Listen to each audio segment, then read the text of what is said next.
Donc là, on est sur la version en développement du salon virtuel. Donc c'est vraiment le salon tel qu'il est actuellement et non pas tel qu'il sera à l'ouverture au grand public.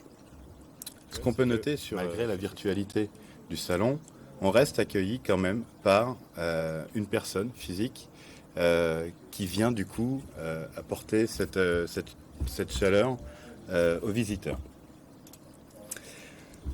L'intérêt du salon virtuel, ça va être de pouvoir offrir très rapidement et ce de façon très concentrée beaucoup de fonctionnalités aux visiteurs. Et c'est pour ça qu'il va pouvoir, dans un premier temps, soit participer à des conférences, donc par des professionnels du vin, qui vont présenter des sujets qui leur tiennent à cœur.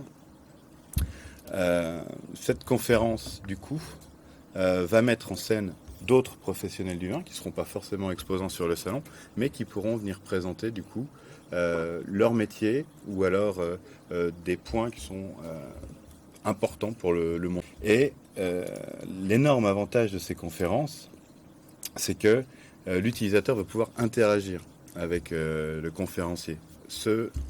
Évidemment en regardant le conférencier, éventuellement en téléchargeant des documents mis à disposition par le conférencier, mais surtout en pouvant lui poser des questions. Ces questions seront évidemment modérées, mais elles seront posées au conférencier, libre à lui évidemment d'y répondre, ce qui donne une interactivité évidente entre le visiteur et le conférencier, chose qui est en plus actuellement physiquement impossible, puisque pour des conférences de grande ampleur, il est évidemment impossible d'interagir directement avec le conférencier. Autre point hautement important forcément du salon, c'est la visite à proprement parler du salon virtuel et l'accès qu'on peut avoir sur les stands. Un stand va être constitué de façon constante de 3 pôles.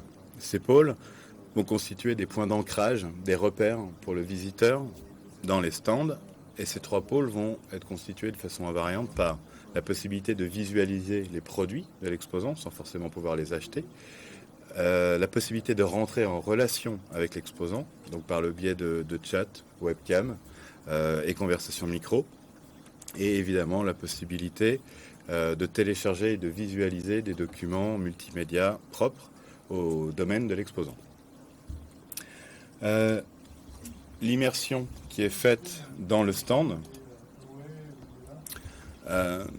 se fait à travers des ambiances très travaillées, c'est-à-dire qu'on essaye de retransmettre tout le panel d'images qui peut être celui du monde du vin. Donc on a des stands très design, très modernes, qui satisferont sûrement les exposants nouvelle génération, ou alors les exposants qui vont vouloir donner une image très moderne de leurs produits. Et à contrario, on va pouvoir présenter des stands beaucoup plus terroirs, beaucoup plus traditionnels, qui eux vont beaucoup plus jouer avec les codes du monde du vin.